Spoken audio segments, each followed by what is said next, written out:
General Hospital spoilers for next week, from July 21st to 25th, reveal that Dalton had finally made direct contact with the figure only known as the boss. A shadowy and controlling force whose presence had long been felt in the growing chaos of Port Charles but had never before revealed himself. That call marked a turning point. One that signaled the shift from careful surveillance to strategic execution. As Dalton stood in the darkness of a remote safe house, staring at the encrypted device in his hand, he realized that the pieces were now in place for the next phase of a campaign that had been months, perhaps years, in the making.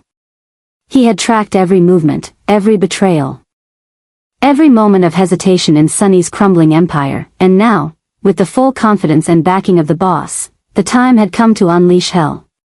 The voice on the other end was low and composed, asking only for results. In return, Dalton provided a chillingly detailed update. Sonny was distracted, reeling from internal fractures within his family and criminal circle. Carly had grown emotionally unpredictable. Jason, once the immovable pillar in Sonny's foundation, was now torn between loyalty and suspicion.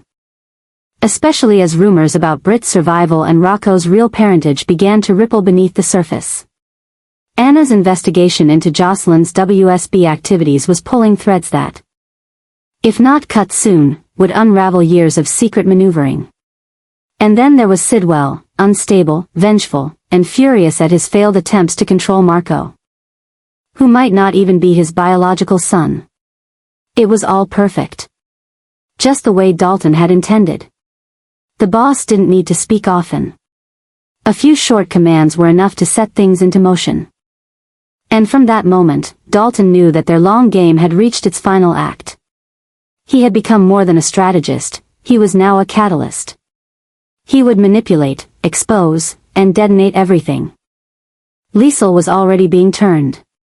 Her bitterness over Sonny's treatment of Nina had made her susceptible. And Dalton knew she would not hesitate to feed Sidwell the information he needed to dismantle Sonny from the inside. She could access secrets others couldn't, medical records, past DNA tests, and confidential Quartermain files that could destroy alliances in an instant. Dalton's obsession had evolved beyond mere victory. It was no longer about just beating Sonny or toppling his empire. It was about obliterating the myth of Sonny's invincibility.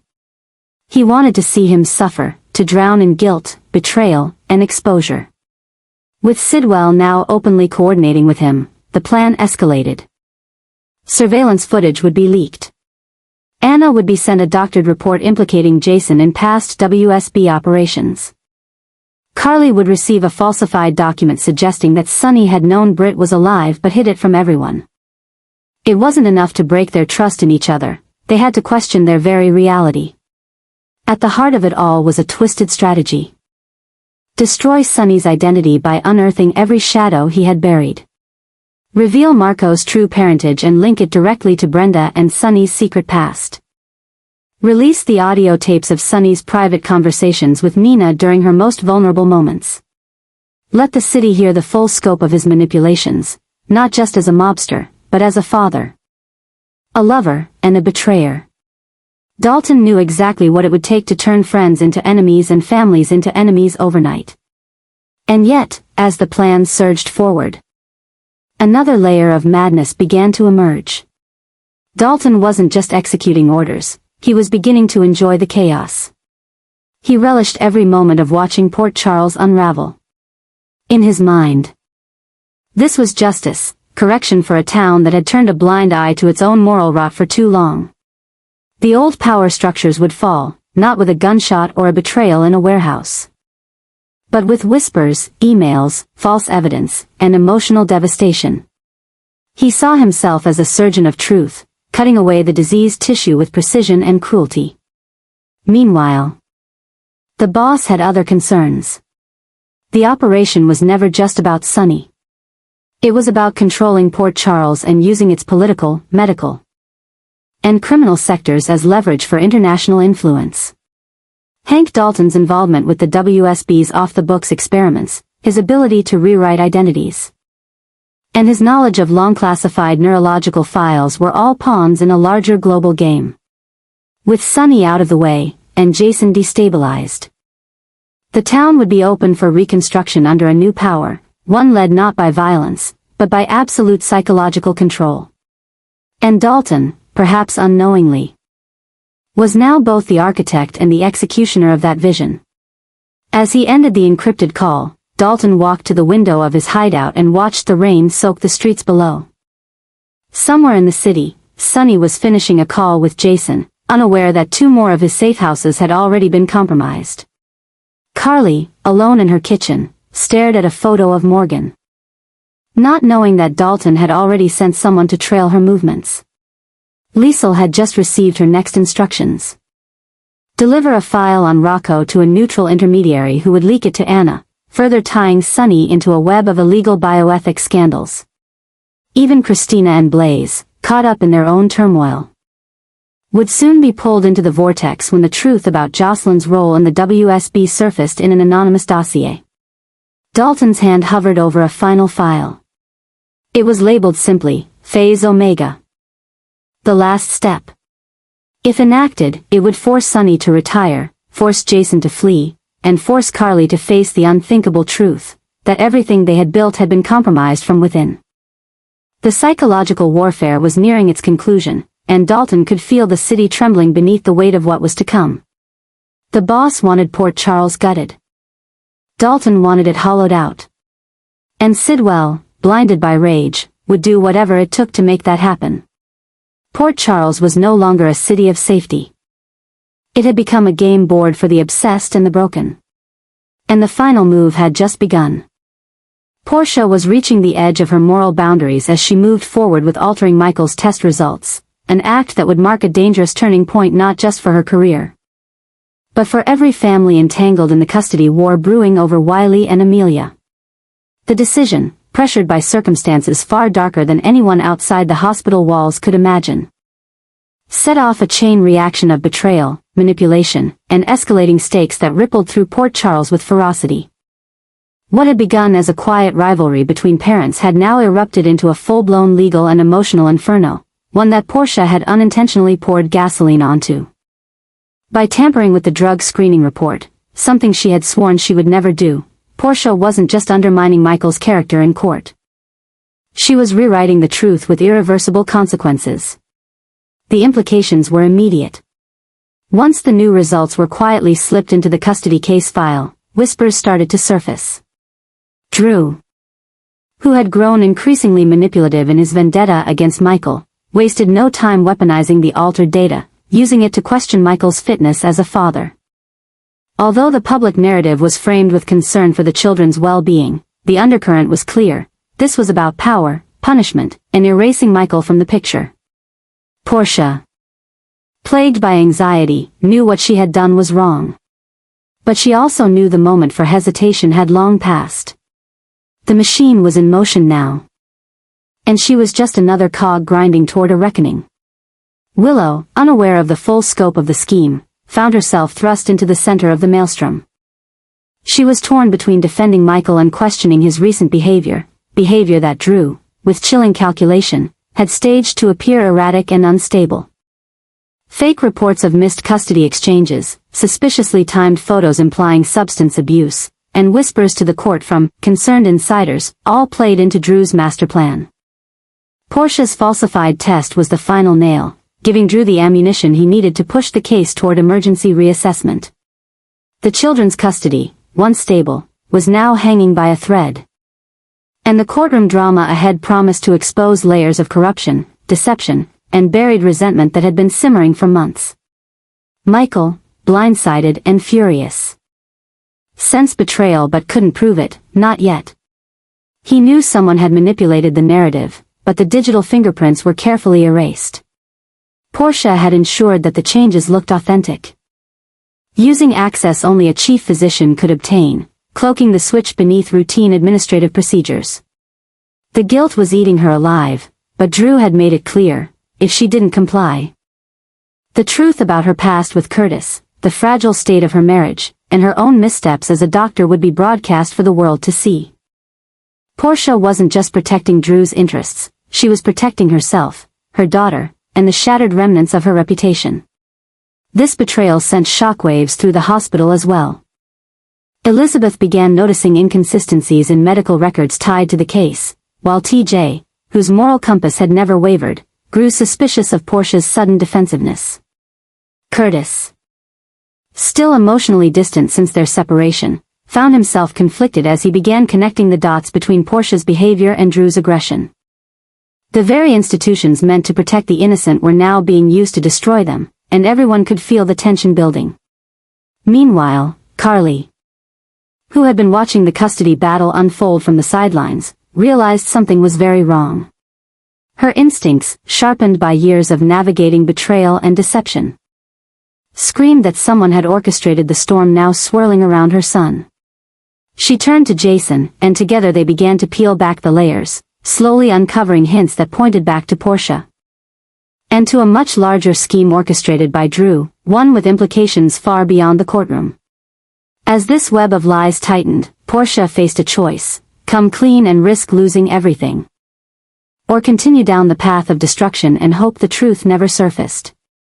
But in Port Charles, secrets have a way of rising to the surface, and when they do, they leave nothing untouched. The altered test result was no longer just a file, it had become a ticking bomb, and when it exploded, it would change the future of Wiley, Amelia, Michael, Willow, and Portia herself forever. Liesl was poised on the edge of a revelation she had buried for far too long. With trembling conviction, she was finally ready to unearth the long-guarded truth about Britt. A truth so heavy and personal that even she had struggled to accept it fully. As she sat down with Rocco in a quiet, unexpected meeting away from the noise of Port Charles, the weight of decades of deception pressed against her chest. She knew that what she was about to disclose would alter Rocco's perception of his own identity, and more importantly, unravel the web of family, legacy, and love that had held together the fractured fragments of his world. Rocco had long sensed that something wasn't right. There were whispers in hospital corridors, strained glances during family gatherings, and evasive responses whenever questions about his origins veered too close to the truth. He had believed for years that he was in control of his own story. But as Liesl's words fell like slow thunder, a different narrative began to form, one that challenged every assumption he had about his past. Liesl didn't sugarcoat the truth. She told him plainly that Britt was not just a brilliant doctor lost to tragedy, but something far more sacred, his mother. The shock hit Rocco like a blow to the chest. The foundation he had built his identity upon cracked beneath the weight of the revelation. Emotions surged in waves: confusion, betrayal, awe, anger. Every memory he had was now reframed by the idea that Britt had not just existed on the periphery of his life, but at its very center, hidden from view. The implications were staggering. Liesl's calm, unyielding voice guided him through the pain, but even she could not soften the enormity of what this meant. Rocco was not who he thought he was. And the person he had lost without truly knowing had been his mother all along. For Liesl, the decision to finally speak was both a release and a punishment. She had kept the truth to protect Britt, to protect Rocco, and perhaps to protect herself. But now, as the shadows of the past threatened to consume the next generation, she realized silence was more dangerous than the truth. This disclosure was not just about identity, it was about healing the wounds that secrecy had deepened. Yet in doing so, she had detonated an emotional bomb that would send aftershocks through every branch of Rocco's family tree. As the reality settled in, Rocco began to see the world differently. Questions flooded his mind. Why had no one told him? Why had this been buried? Was Dante complicit? Was Lulu? Was his whole life curated around a lie? The emotional aftermath pushed him into an intense state of inner conflict. His mind raced with unfinished thoughts, unanswered questions. And the haunting image of a woman he barely knew but now realized had given him life. The truth about Britt being his mother wasn't just a familial twist, it was an identity crisis. An unraveling of self that no one could have prepared him for. And with that truth came the chilling realization that if such a monumental secret had been kept from him, what else remained hidden in the dark corners of his legacy? Liesl had opened the door to clarity, but in doing so, she had also opened a door to chaos. For Rocco, Nothing would ever be the same again. Vaughn and Jocelyn were no longer simply agents within the WSB, they had become architects of something far more ambitious and potentially dangerous. Their shared vision of expansion was not grounded in restraint, diplomacy, or ethical balance, but in unchecked intelligence power that they wielded with the certainty of two people who had seen too much and trusted too little. Their joint initiative to extend WSB operations beyond Port Charles was cloaked in calculated silence, with even their closest allies unsure of what exactly was being built in the shadows. But Emma, who had once walked beside them through personal pain, loss, and emotional victories, could feel the shift like a tremor beneath her skin. She had seen what Vaughn was capable of when pushed, and what Jocelyn was willing to do when she believed it served a greater purpose, and now both were moving in lockstep, driven by forces Emma couldn't fully understand but deeply feared. The obsession began quietly, almost like a whisper. Emma would find herself staring at reports, tracing names and movements that Vaughn and Jocelyn had left behind in the shadows of their actions. She tried to rationalize their decisions, telling herself that the WSB needed firm leadership and innovative methods in an increasingly unstable world. But that logic couldn't drown out the voice in her head reminding her that something had changed in Jocelyn's eyes. That Vaughn had stopped looking for approval and started enforcing his vision without question. Together, they had become untouchable. A dynamic force transforming the WSB from a government agency into something darker, less accountable, and far more personal. Emma's sleepless nights were filled with questions that had no answers. Why was Jocelyn suddenly moving agents into covert positions in other cities? Why were previously shelved operations being reopened with new urgency? Why was Vaughn intercepting WSB communications meant for neutral intelligence briefings and rewriting their directives before they reached the field? The more she asked, the more isolated she became. Colleagues who once offered quiet solidarity now avoided eye contact, whispering behind closed doors or giving vague reassurances that everything was under control. But Emma could feel the suffocating weight of manipulation pressing against her chest. This wasn't control, it was a quiet coup. What made it worse was the realization that Jocelyn's motivations weren't rooted in personal gain but in a belief that only she and Vaughn could protect the future of the organization, and the people they loved. That belief made them far more dangerous. Emma had witnessed Jocelyn sacrifice her own peace of mind for Daisy, for Carly, for Trina. But now, that selflessness had hardened into something more volatile. It wasn't love that was driving her, it was fear. Fear that Sunny's enemies would strike again, that Daisy might one day become a target. That the delicate web of people she cared about would be ripped apart by secrets beyond her control. And Vaughn, still haunted by his years in the shadows, had turned that fear into a doctrine. Together, they were constructing an empire of surveillance, preemptive strikes, and invisible manipulation. Emma wanted to confront them. She rehearsed the words in her mind late at night, imagining a conversation where Jocelyn would break, would cry, would remember the empathy that once made her human in the eyes of the people she served. But every time she approached her, Jocelyn was colder, more direct, more unreadable. Vaughn, too, had become a figure of unnerving control, never angry, never flustered, but with eyes that no longer blinked when moral boundaries were crossed. Emma realized then that the transformation was complete. Whatever remnants of the old WSB remained had been absorbed into something new. Something neither she nor anyone else could define, but everyone could feel. The tipping point came when Emma discovered a sealed WSB file labeled Project Echo. She had to bypass 2 levels of encryption just to read the header. What she found stunned her. A classified initiative initiated by Vaughn and authorized by Jocelyn, detailing covert psychological operations within Port Charles itself, including surveillance of former allies, manipulation of public records, and preemptive targeting protocols for suspected threats, including citizens. What horrified Emma most wasn't the project itself but the names on the watch list. Trina, Michael, Elizabeth, Spencer, even Dante. People who had stood beside Jocelyn, who had trusted her. Now they were just redacted profiles in a system run by fear. Emma couldn't breathe.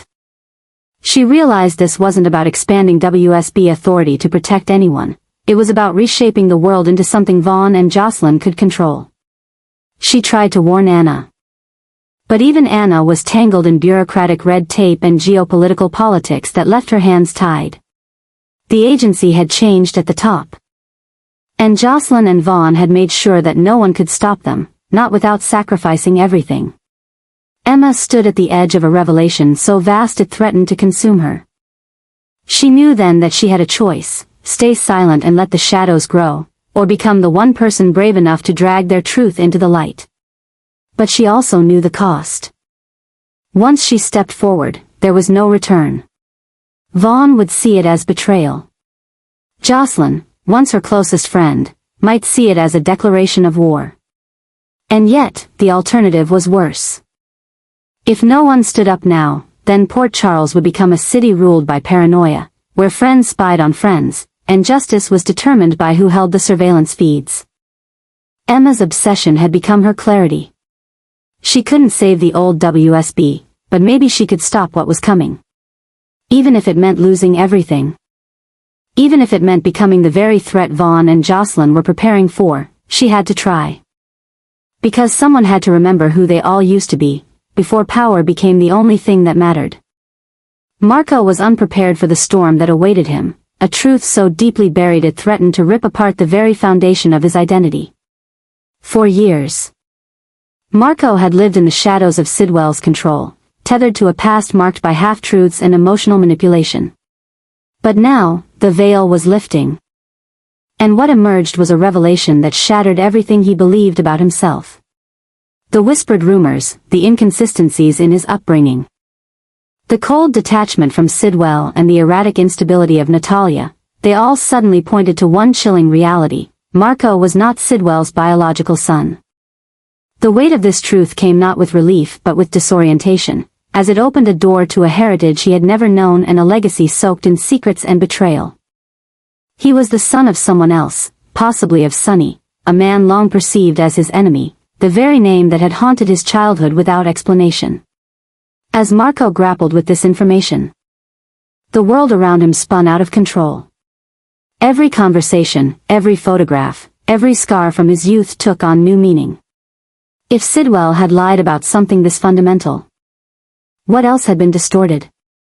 Had his entire life been engineered as a pawn in a much larger, more sinister game? The implications rippled through his mind like shards of glass. The anger surged. Not just at Sidwell, but at the manipulation that had stolen his right to know who he truly was. And as that anger deepened, so did a chilling sense of purpose. Marco was no longer just a man lost in someone else's war. He was a man with a bloodline that might connect him to the very empire he once sought to destroy. But with that bloodline came madness. The spiral began quietly, with Marco isolating himself, haunted by the revelation, unable to trust anyone, not even himself. Was his rage his own, or inherited? Was the darkness inside him a reflection of Sidwell's influence, or something far older, far more dangerous that had been dormant until now? His obsession with uncovering the rest of the truth turned into paranoia, and his relationships began to fray. Christina tried to reach him, but he pulled away. Blaise became wary of his erratic behavior. Even those who had once defended him began to wonder if the Marco they knew had disappeared the moment the truth was revealed. The vortex of Marco's unraveling only intensified when he began tracing his possible connection to Sonny. If it were true, if he really was the child of a man like Sonny Corinthos, what did that make him? He studied Sonny from afar, not with admiration, but with morbid curiosity. Every act of violence, every choice of loyalty, every enemy struck down with ruthless precision. Was that same fire buried inside Marco? Or worse, had Sidwell known all along and twisted that lineage into a weapon? Questions turned into sleepless nights and dangerous thoughts. The search for truth became a hunt, and in Marco's eyes, the world divided into those who lied to him and those who needed to pay for it. This revelation was not just a turning point, it was a trigger. Marco, now armed with the knowledge that he might be Sonny's son, began to see himself not as a victim, but as a force of reckoning. The madness wasn't just emotional, it became tactical. He began to infiltrate networks, gather files, trace connections between his past and the current turmoil gripping Port Charles. He knew that Sidwell was hiding more. He suspected even darker secrets buried within WSB operations, secrets tied to his own creation, perhaps even experimental or criminal in nature. And with every piece of evidence Marco uncovered, he became less the boy raised in manipulation and more the man forged in vengeance. But Port Charles wasn't ready for this version of Marco. He was unpredictable, relentless, and now burdened with a purpose that defied morality. If Sonny was truly his father, Marco intended to confront him, but not as a son seeking reunion. He would confront Sonny as a man demanding answers, demanding accountability, and perhaps, if pushed far enough, demanding blood. The city stood on the edge of chaos, with a man reborn in betrayal walking toward the heart of the storm. And as the truth continued to unspool, one terrifying certainty remained. Marco was no longer seeking justice, he was seeking something far more explosive. Recognition. Control. And if denied, revenge.